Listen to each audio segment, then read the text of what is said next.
Un appel, celui lancé pour protéger la ceinture verte de Nouakchott, appel lancé par la ministre de l'Environnement et du Développement durable à l'occasion d'une visite là-bas, c'était hier.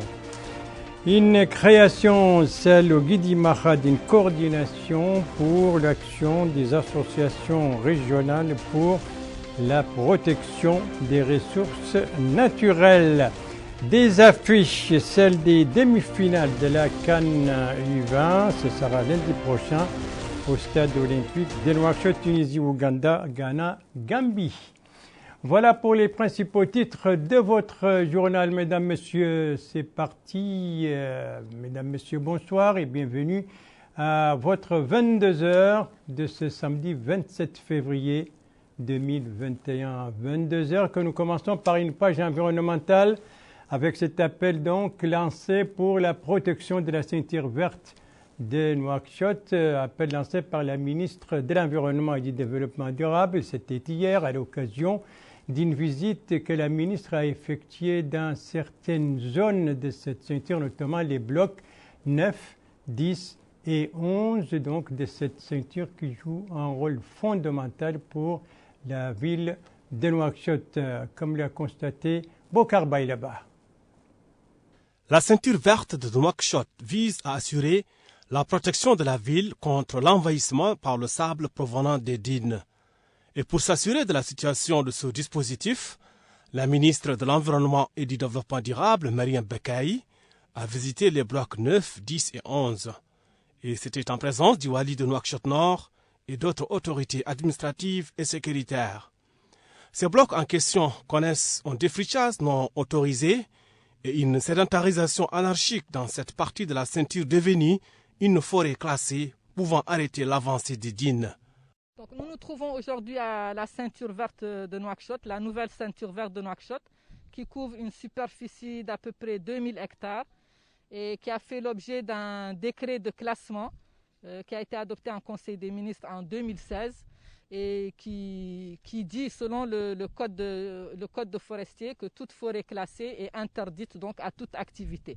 Donc il ne peut pas y avoir ni de coupe d'arbres dans cette forêt, ni de chasse, ni aucune activité qui va dégrader cet environnement-là. Nous avons constaté depuis quelque temps des coupes d'arbres d'une dimension qui devient exagérée. Nous avons également constaté donc des personnes qui s'approprient l'espace de la forêt et qui clôturent donc des espaces pour un certain nombre d'activités, ce qui est totalement interdit dans le cadre d'une forêt classée. Nous nous sommes donc rendus sur le terrain pour avoir une vision exacte des faits, en présence donc des autorités, de la commune, des différents acteurs, pour qu'on puisse voir comment on peut travailler ensemble pour arrêter cette dégradation donc, de cet écosystème qui est très important parce que là je rappelle que la ceinture verte de Nouakchott joue un rôle extrêmement important dans la protection de la ville de Nouakchott contre l'ensablement. Et étant donné que c'est une forêt classée, il est absolument interdit d'y rentrer et nous devons absolument aussi arrêter tout ce type d'exploitation illégale. Et donc j'attire aussi l'attention de l'ensemble des populations aussi que voilà, qu'il ne sera plus permis à l'avenir en tout cas ce type d'exploitation et on leur demande d'arrêter cela parce que comme je l'ai dit, cette forêt est pour l'ensemble de la population, pour l'ensemble de la ville et c'est une forêt voilà, qui est classée. Au cours de ces déplacements dans les blocs 9 et 10, le directeur de l'Agence nationale de la Grande Muraille Verte, El Hussein Oudlegraï, a édifié la ministre de l'Environnement et du Développement durable sur les efforts entrepris pour protéger la ceinture, notamment le recrutement de gardiens pour préserver les ressources naturelles.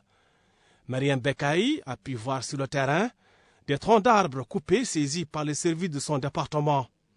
Elle a demandé aux autorités locales de saisir les dépôts de bois venant de la ceinture verte et les remettre à l'inspection au niveau de la Direction régionale de l'environnement et du développement durable.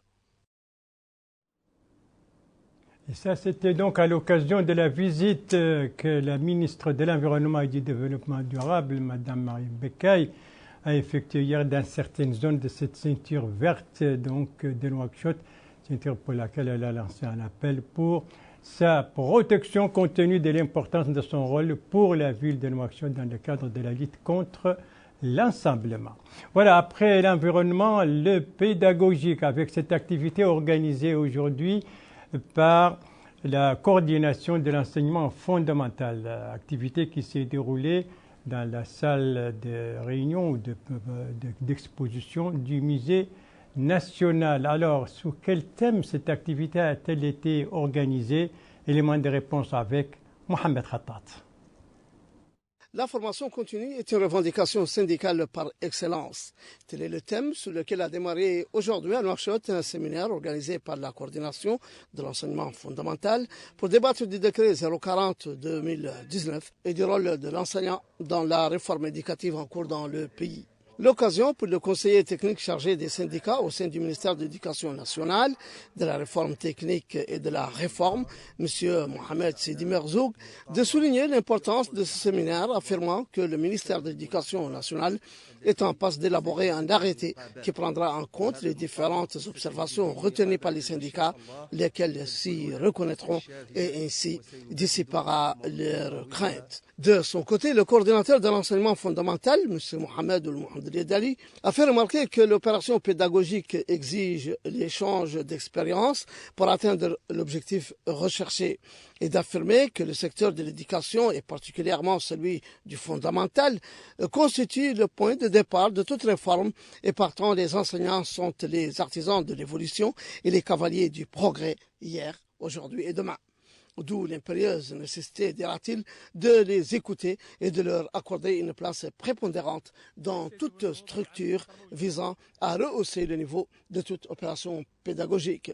Il est à noter qu'au cours de cette rencontre, parole a été donnée aux intervenants parmi les enseignants qui ont souligné l'importance de réformer l'enseignement et d'en surmonter les obstacles. Voilà donc pour cette activité organisée par la coordination de l'enseignement fondamental ce matin. À Nouakchott, une rencontre en tout cas qui s'est déroulée, vous l'avez constaté, dans le plein respect des mesures préventives contre la Covid-19. La Covid-19 justement et les derniers développements de sa pandémie chez nous ce soir donc, c'est-à-dire les derniers chiffres constatés, enregistrés par les services du ministère de la Santé durant les dernières 24 heures, c'est-à-dire combien de décès, combien de guérisons, combien de cas nouveaux de la Covid-19. Voilà ce que va nous dire le directeur de l'information stratégique et de la surveillance épidémiologique. 9 nouveaux cas Covid-19 ont été enregistrés, dont 2 cas contacts et 7 cas communautaires. 8 nouvelles guérisons ont été enregistrées durant les dernières 24 heures et malheureusement un nouveau décès. Le cumul de cas positifs enregistrés depuis le début de la pandémie est de 17 196, dont 9 053 cas contacts, 7 951 cas communautaires et 192 cas importés. Le cumul de guérison enregistré depuis le début de la pandémie est de 16 542 et le cumul de décès est de 440. Nous avons aujourd'hui 214 cas actifs, dont 174 asymptomatiques, 24 avec symptômes simples et 16 avec situation grave. La répartition des nouveaux cas par Moukata'a, un nouveau cas à Timbedra, 1 à Boutilimit, 1 à Arkiz, 2 à Nouadhibou, 3 à Tefrakzena, un nouveau cas. 903 nouveaux tests ont été réalisés durant les dernières 24 heures, dont 9 tests de suivi et 894 tests de diagnostic répartis sur 431 TDR et 463 PCR. La répartition des nouveaux tests par région, 97 ont été réalisés à Houd Sharqi, 9 à Houd Gharbi, 39 à Nasaba, 19 au Gorgol, 11 nouveaux tests au Brakna, 35 au Trarza, 8 à Nadrar, 39 à Dakhlet Nouadhibou, 12 au Tagan, 30 au Guidimaka, 4 nouveaux tests au Tirzamour, 94 à Nishiri, 475 à Nouakchott Ouest, 20 à Nouakchott Nord et 11 à Nouakchott Sud. Le cumul de tests réalisés depuis le début de la pandémie est de 216 669, dont 27 669 tests de suivi et 189 000 tests de diagnostic, répartis en 138 207 TDR et 50 793 PCR. Donc pour la dernière évolution de la pandémie de la Covid-19 en Mauritanie durant les dernières 24 heures, une évolution qui se caractérise donc par 9 nouveaux cas, 8 guérisons et malheureusement un décès. Toujours est-il que la tendance, la courbe est une courbe descendante. Mais pour maintenir cette courbe et toujours moins, eh bien, il faut bien faire que respecter les mesures préventives très efficaces vis-à-vis donc de la Covid-19 est très efficace pour arrêter sa propagation. Et en tout cas, la lutte contre la Covid-19, bien sûr, il y a ces mesures préventives qu'il faut respecter, mais de l'autre côté, il y a aussi la solidarité, particulièrement avec les couches les plus vulnérables. Et c'est dans ce cadre que s'inscrit, vous le savez, l'opération Cash Transfer, et qui a été décidée par le gouvernement et exécutée par l'agence Ta'azour, une opération bien accueillie par les populations, comme ici dans la Muqata'a d'Amour, Johod et Sharqi, à Mourj, où plusieurs dizaines de familles ont bénéficié d'une telle opération. C'est ce qu'a constaté l'un de nos correspondants permanents, Mohamed Amar Belloul, dont le compte-rendu est revu en français par Yed Alifal. Parmi les 150 familles vivant à Mourj devant bénéficier de l'opération de Ta'azour figurent 7 femmes qui remercient le président de la République et son gouvernement pour cette aide. Dans cette habitation vit Bismillah Eliha, une femme sexagénaire clouée au sol depuis plusieurs années par la maladie. Elle a également bénéficié de cette aide qui, selon elle, est la seconde depuis l'apparition de la pandémie du coronavirus l'année dernière. Elle a exprimé sa satisfaction des conditions de distribution, soulignant que l'opération se déroule normalement. Les familles bénéficiant du programme Ta'azour reçoivent un montant en espèces de 22 500 €, tandis que les familles inscrites en programme Tekafoul ont elles 15 000 €. L'objectif principal de ce processus est d'atténuer les effets négatifs de la pandémie du coronavirus sur les familles fragiles. Voilà donc pour cette opération Ta'azour au niveau d'Amourj pour alléger donc les conséquences de la Covid-19 sur les couches les plus vulnérables.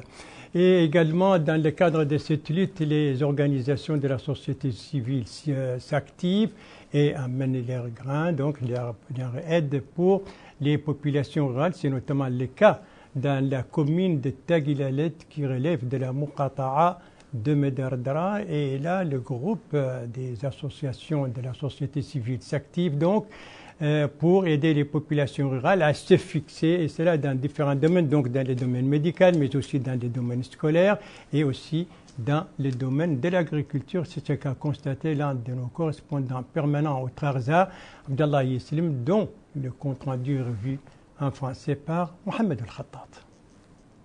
Les liens de développement au sein des communes rurales constituent un fort atout de développement local de par les services et prestations contribuant à l'amélioration des conditions de vie des populations dans le but de les fixer dans leur terroir, elles qui ne manquaient pas de les quitter poussées par diverses raisons. L'Association pour le développement local de Tagilalit, localité relevant de la commune de Medardra, est l'une de ces coopératives qui militent pour le développement local. Selon Aminatou Mohamed Salim, maire adjoint de Tagilalit, les coopératives locales bénéficient entre autres de soutien provenant d'associations locales, de conseils locaux comprenant des hommes et des femmes. Mais, dit-elle, nous souhaitons que les femmes qui militent et s'activent dans ces coopératives soient davantage aidées pour qu'elles puissent réaliser plus. Pour le notable Sidi Meiloud Bahnina, président de l'association locale de Tagilalit, celle-ci a été créée en 2007, dispose de plus de 320 adhérents et a déjà accompli plusieurs réalisations, dont ce complexe, dit-il, composé d'une mosquée, d'un dispensaire, d'une mahadra, d'un château d'eau, d'un panneau solaire, d'une boutique pour les denrées alimentaires vendues à des prix abordables, en plus d'un siège dans ce complexe qu'elle a transformé en magasin de stock de produits alimentaires pour le bétail. Maintenant qu'elle en a obtenu un autre. C'est dire que ces associations de développement local jouent un rôle important dans le développement des localités rurales en intervenant dans plusieurs domaines qui touchent la vie quotidienne des populations en appuyant leurs coopératives agricoles pour assurer une autosuffisance alimentaire et en les approvisionnant en produits alimentaires. Voilà le rôle donc de l'association des groupements de la société civile au niveau de la commune de Taguilalet qui relève de la Muqata'a de Madaradra. Et nous restons toujours dans le cadre du développement donc communautaire et dans le développement local. Cette fois, pour parler de la wilaya du Guidi Maha, qui vient de voir la naissance d'une coordination chargée donc de coordonner l'action des associations régionales dans le domaine de la protection des ressources naturelles. Constat de l'un de nos correspondants permanents dans la wilaya, Ba Biri, dont le compte-rendu revient en français par Yedel Fall. Après 3 jours de débats dans un atelier d'évaluation de l'expérience dans le cadre de la gestion des ressources naturelles, au niveau de la wilaya d'Igidimaka, les participants ont mis en place une structure chargée de la coordination des actions des différents intervenants dans le domaine de la gestion des ressources naturelles. Le Wali Moussaïd a loué les efforts des participants à cette rencontre qui ont suivi des présentations sur les mécanismes de préservation des ressources naturelles et de l'équilibre environnemental et ont décidé de s'unir pour renforcer leurs capacités. Le président du conseil régional a remercié les pouvoirs publics pour cette initiative et a rappelé qu'il s'agit de la protection des ressources naturelles qui est une priorité particulière pour le conseil régional et le secteur de l'environnement, car elle représente une stratégie qui a une dimension humaine, a-t-il dit. De son côté, le président de l'association a souligné que l'équilibre environnemental est l'un des indicateurs les plus importants de croissance, surtout s'il s'accompagne de la formation et du développement de l'expertise des comités locaux de gestion et de contrôle et de renforcement de la coordination régionale qui a abouti à l'élection des organes de cadrage et de contrôle. Les participants ont souhaité que leur expérience serve d'exemple. Voilà donc cette nouvelle création au niveau de la wilaya du Guidi Maha. Il s'agit d'une coordination régionale pour coordonner donc l'action des associations régionales chargées de la protection des ressources naturelles. Venons-en maintenant à l'activité des partis politiques dans ce journal avec ce soir celle de la formation de Hatem. Hatem qui vient de souffler ses 15 bougies, c'était hier. Un anniversaire qui a été célébré donc hier par l'organisation des jeunes du parti sous le thème Fidélité à la patrie. C'était l'occasion pour le président et les cadres de Hatem de faire le point sur les principales étapes du parti durant ces années d'existence. Ils ont également apprécié les efforts déployés par les uns et les autres visant à ancrer les principes du parti Hatem. Ça, c'était donc l'anniversaire de ce parti célébré hier par sa jeunesse.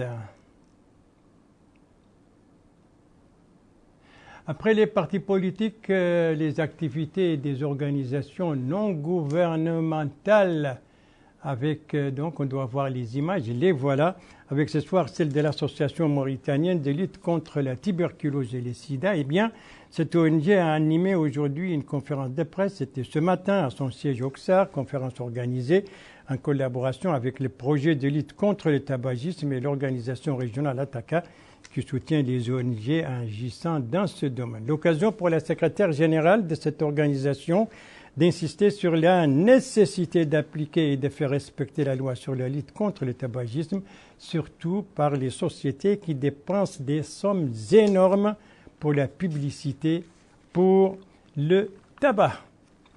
Merci de suivre les JTF de Mauritanie. À la suite du journal avec bien entendu les demi-finales de la CAN U20, autrement dit la Coupe d'Afrique des Nations pour les mois des 20 ans. Après donc les quarts de finale, les regards sont tournés maintenant vers les demi-finales. Nous allons ouvrir notre fenêtre, charger notre fenêtre sur cette compétition, mais ce sera après ça.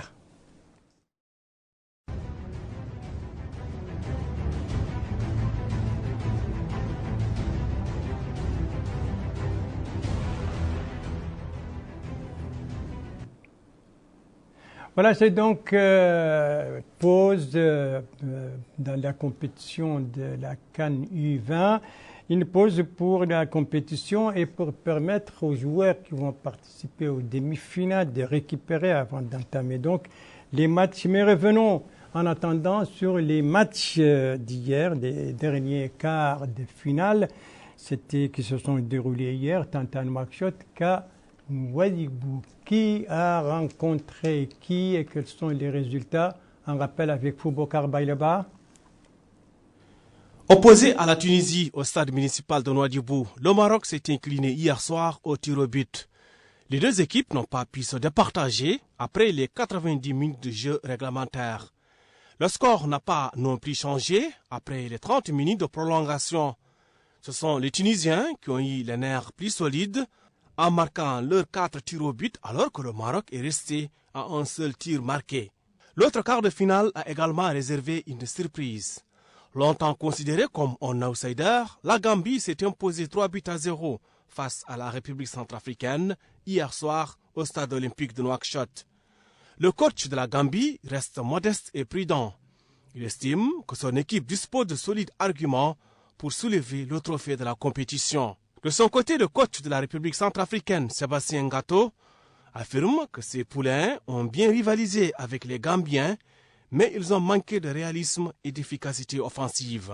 Le football reste le football parce que, au fait, quand nous sommes arrivés pour la première fois dans les matchs de poule, il était question qu'on quitte, mais avec honneur.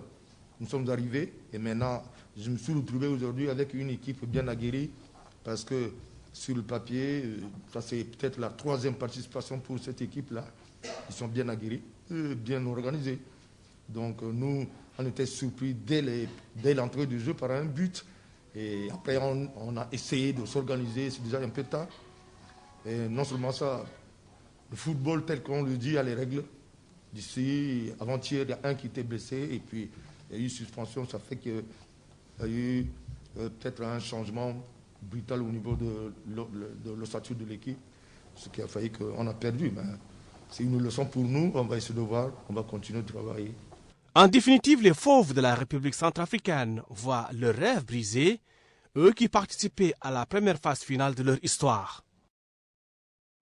Voilà donc pour ces quarts de finale qui se sont achevés hier. À rappeler que 3 de ces quarts de finale ont été marqués par les prolongations et les tirs au but. Seule la rencontre Gambie-RCA a respecté le temps réglementaire. Mais ça, c'est maintenant dépassé. Les yeux sont tournés maintenant vers les demi-finales. Et ce sera lundi prochain, précisément ici, à Nouakchott, les affiches de ces demi-finales de cette 22e session de la CAN U20, autrement dit la Coupe d'Afrique des Nations pour les moins de 20 ans. Les affiches de ces demi-finales, toujours avec vous, Boubacar Baïleba. La première rencontre opposera le Ghana à la Gambie, lundi à 16h au stade olympique de Nouakchott. Vainqueur de l'épreuve à 3 reprises et tombeur du Cameroun en quart de finale, les Black Satellites ghanéens partiront favoris. Mais ils devront se méfier d'une Gambie qui a fait forte impression contre la Centrafrique et qui rêve de faire mieux que sa meilleure performance dans la compétition. Toujours lundi, l'autre demi-finale verra l'Ouganda défier la Tunisie à 19h30 au stade olympique de Nouakchott, soit 2 équipes qualifiées au tir au but et plutôt contre le cours du jeu. Pour la première participation de leur histoire dans la compétition, les Ougandais n'en finissent pas de surprendre, eux qui ont renvoyé le Burkina Faso à la maison. En face, les Tunisiens, qui participent pour la première fois à l'édition moderne de la compétition, ont subi, mais finalement pris le meilleur sur le Maroc au tir au but. Ouganda-Tunisie sera un duel indécis. Voilà donc pour les affiches des demi-finales de la CAN U20, la 22e session de cette CAN donc, qui se déroule en Mauritanie. C'est la première fois que la Mauritanie donc abrite une telle compétition continentale. Et ces demi-finales, c'est le lundi prochain, ici à Nouakchott, précisément au stade olympique. On aura en première partie en Tunisie, Ouganda, et en deuxième partie, le Ghana contre la Gambie, et que le meilleur gagne.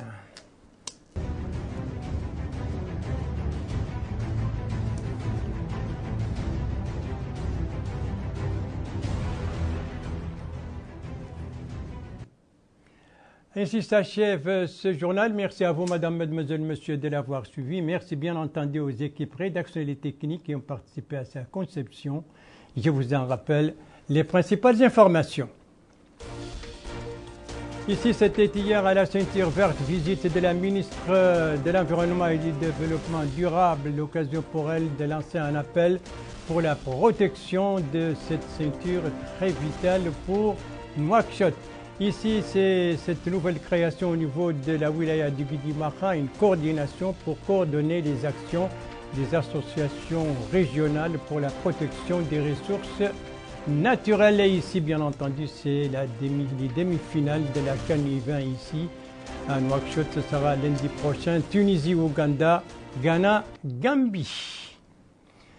Voilà, les JTF reviendra demain à la même heure, 22h, et vous serez en compagnie, suivant le planning des services, vous serez en compagnie d'Ndei Sao Sidi. Quant à moi, il ne me reste plus qu'à vous souhaiter une très très bonne fin de soirée, une très très bonne fin de semaine, bien entendu tout en respectant les gestes barrières, c'est-à-dire restez chez vous, ne sortez que par nécessité, et si vous sortez par nécessité, n'oubliez pas votre masque et n'oubliez pas de respecter la distanciation sociale. Et n'oubliez pas, en revenant à la maison, de vous laver les mains avec de l'eau et du savon. Des gestes très simples et qui dépendent de chacun de nous et qui permettent de sauver des vies. N'oubliez pas que votre santé est entre vos mains. Prenez soin de vous donc pour vous préserver et préserver les autres. Et si vous aimez vos proches, eh bien, pas d'approche et pas non plus de reproches. Sur ce, je vous donne rendez-vous vendredi prochain, Inch'Allah, à la même heure, 22h. Bonsoir.